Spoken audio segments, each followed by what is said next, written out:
Welcome. I just want to start off by acknowledging the traditional owners of the land. I'm on Gadigal land today, the people of the Eora Nation, so I'd like to pay my respects to elders past, present and emerging. Little introductions, that's me. I've worked in sustainability education for about 10 years, mostly with Keep Australia Beautiful New South Wales and that environmental program. That's my dog going off. And I now manage both the Eco Schools Australia program and the Environmentals program in New South Wales. Quick recap, we're not going through this like the 7 steps and everything. Eco Schools is a 7-step program. In Australia, we have 7 themes and we have a staged accreditation process. And I really like to use the word accreditation, not award, because it's something you really, really work for. And we can have many schools gaining accreditation throughout the years. It's not just limited to like, you know, the bronze, silver and green flag, one for each school or anything. Okay, so today I'll be going through the action plan and tips on the action plan, gathering your evidence as an eco school to apply for accreditation, and then eco schools and YRE. So YRE is the Young Reporters for the Environment program. It's another program that we run at KAB, Keep Australia Beautiful. All right, starting with our action plan. Your action plan is the document that guides your eco projects through the year, throughout the whole school, and it should align to the theme or themes that you've chosen to cover.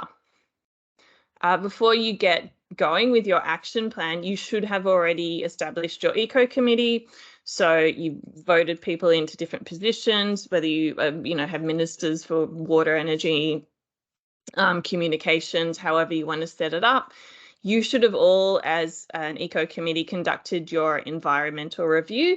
Sometimes you'll see or hear me refer to it as an eco review, and it's just me shortening a word. And through the environmental review and maybe other factors, you should have already decided on your areas of focus. So we're looking at an area of focus and deciding how we're going to plan it out for the year and even beyond. You can take it beyond 1 year. The amount of projects you're planning for really depends on your school, where you're at, how well resourced you are, how confident you are on your eco journey. So if you're going for bronze accreditation at the end of a year, you just need to cover 1 theme. Silver is 2, and green flag accreditation is a minimum of 3 themes. Let's go. All right, so the example that I'm going to use is starting with my theme. I'm using circular economy. It's not waste until you waste it. You would see on the website in some places this theme is still referred to as waste, just waste, and I'm changing that because we really need to change the language around, it's not waste until you actually waste it. So you might have chosen this theme because your environmental review shows that you're doing quite poorly in that area. You might already have funding for this theme, or you already had a related project in mind. It's completely up to you, your resources and your school. So your goal is that big overarching statement of what you hope to achieve. So I'm using this example is to decrease the amount of waste our school sends to landfill. And this is something that you can use in your eco code. Your eco code can be like a really big aspirational statement, or it can be quite like pragmatic points as well, or it could be both. All right, so now that we have our goal, it's time to brainstorm.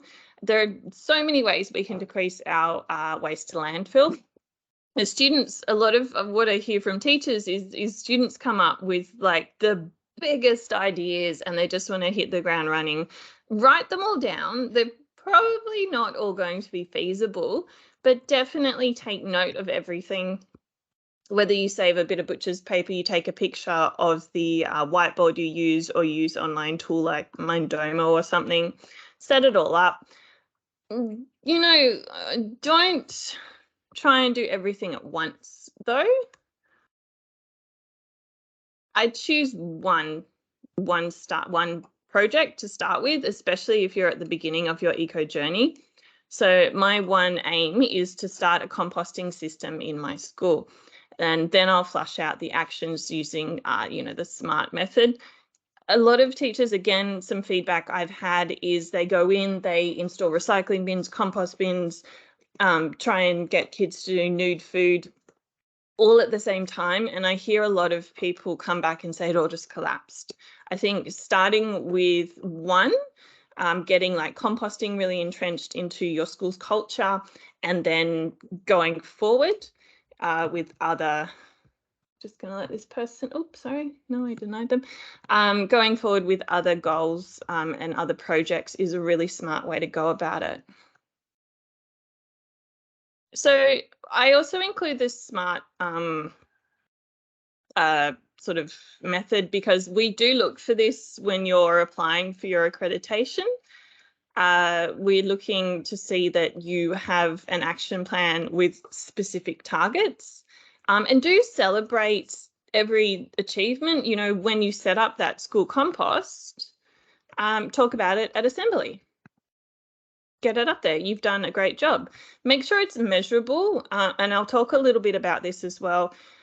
You really need to make sure you know and establish how you're going to measure your progress through your project. So, sorry, I'm just letting someone in. Cool. So and you know how much progress you've actually made. Make sure it's achievable. Remember, you and the students would probably want to do everything at once. But like I said, you probably have limited resources, money, and people. Keep it relevant to the theme. So, for example, we're doing our composting. We're setting up a composting bin or composting system to reduce the amount of waste we're sending to landfill. Now, while you're doing this, you're sort of in the garden. You might think, okay, let's keep on and let's put, I beg your pardon, like a native beehive out here. That's great, do it. But remember, that's a different kind of project. Okay, so make sure you keep on track. Don't get too sidetracked with other projects. You can do them, but they should have their own sort of actions planned out. And time bound, don't necessarily set a finish for the project, especially with the composting system, but definitely set timings around different elements of, maybe education of composting, and when you're going to measure different successes in your project. So I know it's a bit blurry. I had to sort of grab it as a picture. I've created a really simple action plan. You see I've sort of got my theme over here, how I'm going to monitor and evaluate. Then I have actions, timings, and responsibility. Timings, please don't copy my timings, just because I don't think they're necessarily realistic. I've just sort of thrown everything in there. So my theme, circular economy, it's not waste until you waste it. I know I've gotten aim and goal mixed up. My goal is to reduce the school's waste to landfill, and my aim is to start a composting system in the school. And I'm just using composting as a really overarching term. It might be a worm farm, something like that. Here, during your action plan is where you need to cover this step as well, the monitoring and evaluation of your project. So very simply, I've written here, we will measure the amount of waste being sent to landfill, with organic waste as one of the categories, and we will measure in kilograms. We will also make sure people are putting the correct things into their compost bins. So over to my actions. My first action is getting that baseline data. So I want to know how much organic matter the school is sending to landfill. If I'm doing a waste audit to discover this, I will also include recycling, maybe whatever your CDS is called in the state. In New South Wales, it's return and earn.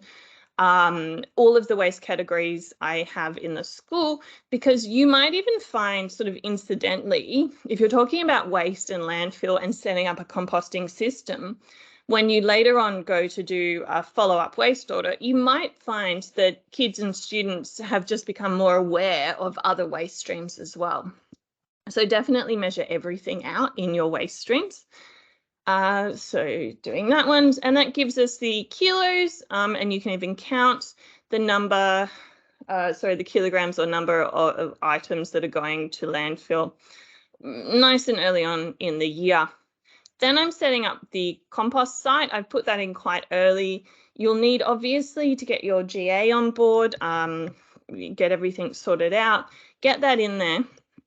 And then you'll see I haven't just started with like, use the compost. I've decided to go with education first. So I want signs in the classroom and staff rooms, distribute compost bins for each room with signs and maybe go through it with people, have an assembly or use the assembly to talk about how we compost. So I've got that spread over, and education should be continuing. And again, celebrating little achievements that you've gotten throughout the year during assembly. I've decided to assign compost captains for each class. So the person who would, for example, take the compost caddy or compost bin from the classroom to the compost site. A lot of schools have done pretty well with like recycling monitors and compost monitors, especially at the beginning of your journey. Something I didn't stick in there, sort of setting up the compost site, you should actually obtain a compost bin and compost caddies or a worm farm or whatever. All right. And then from, I think, halfway through the year, we're monitoring that compost site. And I've put term 3 here to do a follow-up waste audit and to compare your results. That's if you wanted accreditation by the end of the year. You'd need to get something into us at the end of term 3 so we have time to process it. You can get it through faster or quicker. You can also submit, you could submit it during the January school holidays for the year before, and I'll get through it. We'll get through it and get back to you. Just if you want that sort of end of year celebration, you have your bronze or silver or green. Yeah, we will need it late term 3. Okay. All right. Just a few tips. You might have a great project up and running. You have a great action plan. You don't have to have completed everything to go for a green flag, bronze or silver. Some actions may be ongoing, and you might use projects over several years, spanning over several years, as evidence on several applications. So we need to see continued evidence of continued work, and just that this project is ongoing and you're making changes where you need to. My dog has a bone. Alrighty. As I said before, monitoring and evaluation is a step that many schools struggle with. They don't think about it until how they're going to do this until it's a bit too late. So getting all of these sort of emails, like what evidence do you need? Shouldn't be getting those emails in like term 3 or 4. Send them through whenever you start your action plan and your journey. If you're not sure, there's a lot of stuff on the website, or just reach out to Shani or myself and ask us. But ask us early on. We're more than happy to help. And with that evaluation, don't freak out that you need to send me an essay. Those sort of comparative results and a paragraph or 2 explaining how the project went is great. It's amazing. Also photos, take lots of photos of sites, of caddies, of signage that you're using, and send it through. All right, now your action plan should change with how it's going in your school. So it's a working document. If something's not working, change it. Note down why. And I might have sort of covered this just before, but if find that your actions throughout the year weren't necessarily successful, that doesn't mean that you can't still go for accreditation, because if there's proof in there of things changing, things working, you're doing things in the school, you could still be eligible for accreditation. Also, if your actions are sort of whipping through the year, if you're getting through things really fast, you can add more activities. You can add more to this action plan. All right, appreciate everything you do. It is a big deal. You are busy, busy people. The kids are also going to love just all of these little celebrations, even the high school ones. Another tip in your action plan, I didn't have this in mind, but not all actions have to be physical. You could get local businesses involved. So writing to, even actually getting the men's shed. So maybe an action is let's contact the local men's shed and get them to help us build some compost space. You can write to your local council or MP to come and talk to the school, to come and educate. A lot of local councils have education officers, or, maybe the kids would like to express concerns or share projects with their local MP. Try and get everyone involved. One of the biggest, and the thing I really like about Eco Schools, is that it's about the whole school community. So get parents, any volunteer parents involved in a cleanup or waste audit. Make sure you're sending home different tips and information. Get the principal, get everyone out, get everyone in the office out. Well, not everyone, but people who can, get them out in their gumboots and their gloves and going through the waste or the garden with the students and yourself.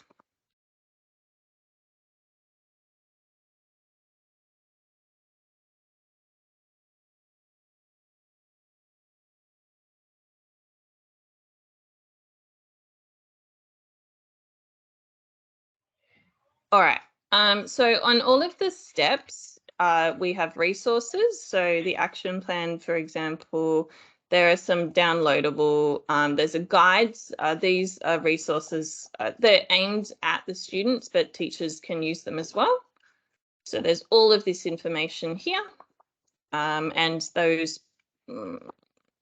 these posters, that's kind of more for the students.